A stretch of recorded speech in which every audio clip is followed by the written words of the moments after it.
শপথ করার ব্যবস্থা করেন। আমরা জানি ভাইয়া একটু সাইড, ভাইয়া সাইড, ভাইয়া সাইড, ভাইয়া সাইড, মিডিয়া মিডিয়া একটু সাইড দেন।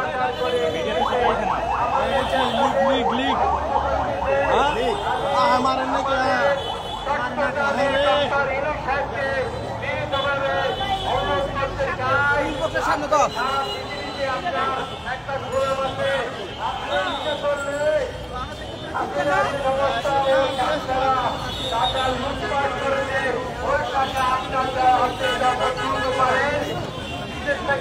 আমাদের দেশে এনে আমাদের দেশের কর্মসংস্থান করার চেষ্টা করে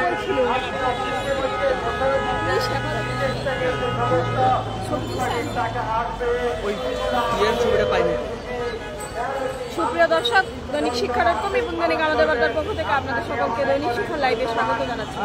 দর্শক, আপনাদেরকে সরাসরি আমরা যুক্ত করেছিলাম দৈনিক শিক্ষারকমের পক্ষ থেকে রাজধানীর জাতীয় প্রেস ক্লাবের সামনে থেকে। দর্শক, আপনারা দেখেছেন যে এই মুহূর্তে শিক্ষকদের নেতা কাউসার জাতীয়করণের দাবিতে যে আন্দোলন হচ্ছিল, সেই আন্দোলন শেষে আজকে বেলা 12টায় সচিবালয় অভিমুখে লং মার্চের কথা ছিল। কিন্তু এই মুহূর্তে দর্শক, আপনারা যেমনটি দেখেছেন, এই মুহূর্তে কিন্তু পুলিশ তাকে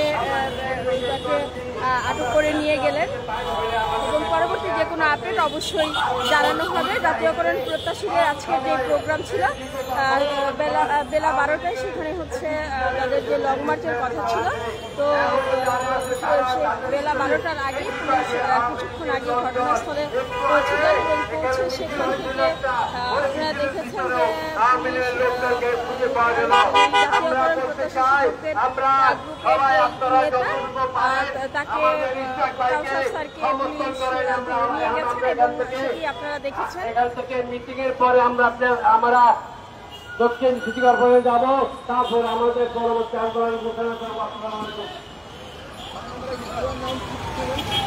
ধন্যবাদ ধন্যবাদ বক্তব্য রাখার জন্য।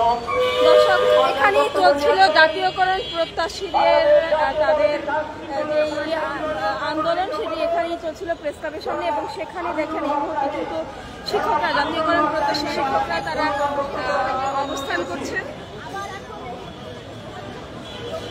একটু সাইড দেন, সাইড দেন। অর্জন করলাম করবো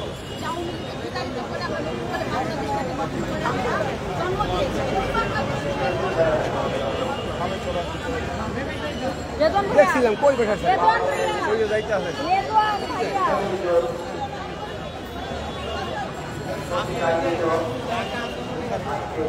সামনে